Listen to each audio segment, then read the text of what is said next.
Top 5 Los Angeles Rams training camp battles to watch in 2025. That's what we're talking about in this video. I am going to reference an article by Blaine Griesick of the Turf Showtimes. Feel free to check that full article out in the description below. And of course, let me know in the comments below as I go through each position. I want to hear from you. Who do you think is going to win these either starting or backup roles for the Los Angeles Rams and be part of their 53-man roster on game day? He starts off with linebacker, number 1. I don't think there's any question about this. There's so many question marks at this position. It's not a position that the Rams have put a lot of draft capital in. And, well, as you can see here by the names that are competing, he points out Nate Landman, Omar Speights, Chris Paul Jr., and Sean Dulac. The linebacker position is going to be one in which everybody will be watching during training camp. Absolutely. There may be favorites on who will be the starting pair, but nothing is set in stone. And honestly, I think that's so important to keep in mind, where it's going to be a rotation all year round, but we'll see who gets the starting roles, right? Omar Speights will have experience from last year, and the Rams signed Nate Landman in free agency. That's such a cool name, Landman, just saying. Still, nothing seems guaranteed for those two. The Rams also drafted Chris Paul Jr. in the 5th round, and Sean Dulac was one of the higher rated undrafted free agents. So I love that he points out here there's an opportunity for anybody to separate themselves. The Rams will be looking for the best 2 linebackers and someone the coaching staff can trust to run the defense. Landman and Speights will bring experience, but Paul and Dulac have a lot of upside and are both exciting players. Again, Landman and Speights are likely the favorites just based on their experience. That doesn't mean that training camp will end with those two as the starters if Paul and Dulac stand out. Again, it's so exciting for these young players to get that opportunity. I know that the Rams linebacking position is one of the lower rated ones in the NFL, and that just seems to be their approach to building the roster. So I'm excited to see what happens, and definitely gonna watch. Personally, I think I'm gonna guess that it's Omar Speights and Chris Paul Jr. that earn the starting roles. That's just because I think Omar Speights, especially towards the end of 2024, really came on strong. And was a very productive player for the Los Angeles Rams. And the excitement about Chris Paul Jr. in the draft can't be understated. So we'll see how it all plays out. Yes. Okay. Number 2, the backup running back position. Blake Corum versus Jarquez Hunter. So points out that it's a position that will catch a lot of attention. We know Kyren Williams is the starting running back. Okay. That's cemented, and I'm excited to see Kyren have a productive year. I think he could have one of the best years of his career, if not the best year. But the Rams did draft Blake Corum last year, and they drafted Jarquez Hunter in this draft in 2025. But they draft a running back every year. This is a team looking for some explosiveness on offense, especially in the run game, and that's exactly what Hunter brings, which is different from both Corum and Kyren Williams. Many are hoping that Sean McVay implements more of a running back by committee heading into 2025. If that happens, that could mean more touches are up for grab behind Williams. The player that stands out the most in the passing game and in pass protection likely will have the upper hand. They also need to be able to keep the offense on track. Corum will have the experience from last year, which should help as Hunter has a lot of work to do in pass protection. However, if Hunter is able to pick that part of the offense quickly, it wouldn't be surprising to see him surpass Corum. Interesting point here. I think just given the history of rookie running backs with the Rams, I don't think we see a lot of Hunter at all this year. Like maybe in the preseason, but I think Kyren Williams will get the bulk of the carry and Blake Corum will be his backup. That just seems to be the way that the Rams coaching staff develops running backs. Totally could see it, if Hunter comes in and, as Blaine says here, picks up the offense and pass protection really quickly, maybe something changes. But personally, I think that this isn't going to be as much of a competition as one might believe it will be. But the more competition in the running back room, the better, right? If you can have 3 good running backs in today's NFL, you're winning. You're winning. That's good. The third training camp battle that we'll be watching at Rams camp this year is the edge depth position. Obviously, we know about Byron Young. We know about Jared Verse. They are the starters. But who's behind them, right? Nick Hampton versus Josaiah Stewart, rookie, and Brennan Jackson. The Rams have their starting edge players set in stone heading into the 2025 season in Jared Verse and Byron Young. However, with the departure of Michael Hoyt, the Rams, Canadian, I miss Hoyt, anyway. The Rams will be searching for the third player that can rotate in when needed. They need someone that can spell Verse and Young. Nick Hampton, Josaiah Stewart, and Brennan Jackson will be competing for that role. If the Rams pass rush is going to continue as a top unit, one of these 3 need to step up. Yes. And then he's saying here, Hampton is heading into year 3, but has dealt with injuries over the past 2 years. He hasn't developed as some may have expected, but the experience in the defense that the other 2 don't. He has experience that the other 2 don't. Many will want to write him off and potentially have him as a roster cut, but it may be smart to wait and see on Hampton. While the Rams drafted Stewart in the 3rd round, he will still be a rookie. He does bring some of the similar skill set as Hoyt and would add an element of speed to the pass rush. For Stewart, it's all about building early trust, like most rookies. Yep, that's a good point. And lastly, Brennan Jackson is heading into year 2 and is also built in the same mold as Hoyt. At the same time, he didn't get much playing time last year. So very good points there.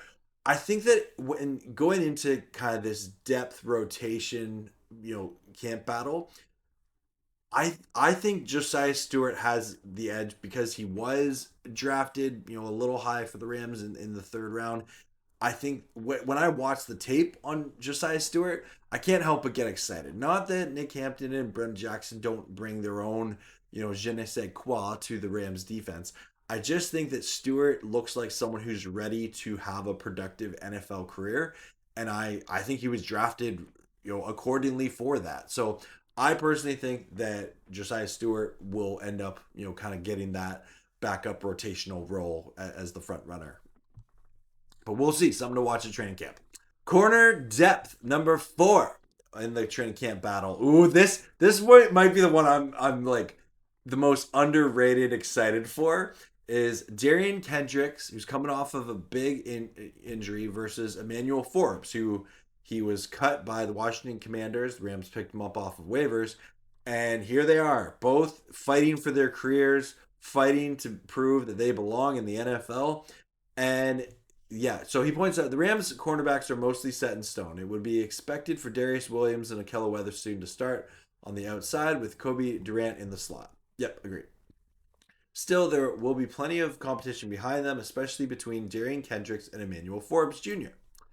Kendrick was cut earlier in the offseason, but was brought back. Well, a confusing move. Yeah, I remember that. It was with the idea of saving money on Kendrick's contract, which had been incentivized due to him playing in a starting role in 2022. There will be a lot of excitement around Forbes, but unless Williams struggles like Trey White did last year, he's likely just depth. It's very possible that only one of Forbes or Kendricks makes the roster. For Forbes, he could be playing for his last shot in the NFL as a former first-round pick that is on his 2nd team. Yeah, and again, I don't know. I love a story like that, right? Like someone who got kind of cast aside by the team that drafted him, and Rams picked him up.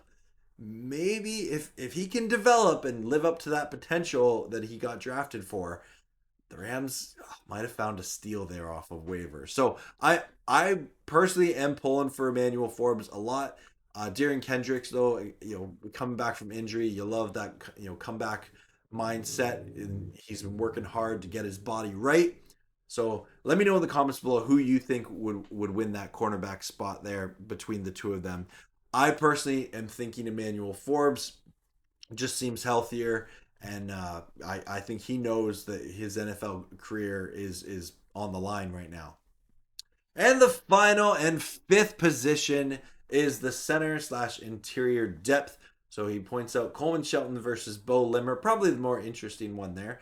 And then KT Leveston versus Willie Lampkin versus Dylan McMahon versus Justin Dedich. Heading into the offseason, many would have expected Beaux Limmer to be the starting center. I'm one of those people. I think he was a late round draft last year. He came in, played pretty well. Did kind of have an annoying moment in the Eagles game, that's for sure, of a missed assignment. But I like the upside of whether we get Beaux Limmer at center. Limmer took over for Jonah Jackson in the middle of 2024 and never looked back, proving stability at that spot. However, the Rams signed a familiar face in Coleman Shelton. Yes, he's been with the Rams before in free agency. Shelton will be the favorite here, and there likely won't be much of a competition. Still, this is one to keep an eye on in the summer. And now I politely disagree. I don't think Shelton's the favorite. I don't think he's not the favorite. Like, I actually think this is a 50-50 battle between Shelton and Limmer. Limmer, having a good, productive rookie year. You hope he can grow from it, learn from it, develop. Coleman Shelton is, that veteran who's been in the league a while. He's had success with the Rams when he was here. He went away. Now he's back. And I honestly think, Beaux Limmer in mid-season beat out Jonah Jackson at that center position. And too much so that the Rams moved off of Jonah Jackson via trade, right? So I'm not sold that we don't see Beaux Limmer as the starting center, but it is noteworthy, absolutely. I could see it going either way, but I personally think Beaux Limmer is going to get the starting position week 1. But let me know in the comments below, who do you think is going to win? With that said, the main competition on the offensive line will be at the depth spots. Let me scroll up here. The Rams actually have some intriguing depth on the interior. KT Leveston was a late round pick last year, and Justin Dedich, I mess up those D's. Dedich has some starting experience. Dylan McMahon was a 6th round pick by the Philadelphia Eagles, who the Rams claimed off of waivers. The most exciting player here, however, will be Willie Lampkin. Lampkin lacks size but has consistently dominated competition when given the opportunity. Despite going undrafted, Lampkin could find a spot on the roster. Limmer could be included in this group as well. So yeah, he's saying if Limmer doesn't win the starting center position, that he might be vying for kind of that depth rotational piece in the interior. So very interesting. I'm so excited for Rams training camp to start. I hope all of you are as well.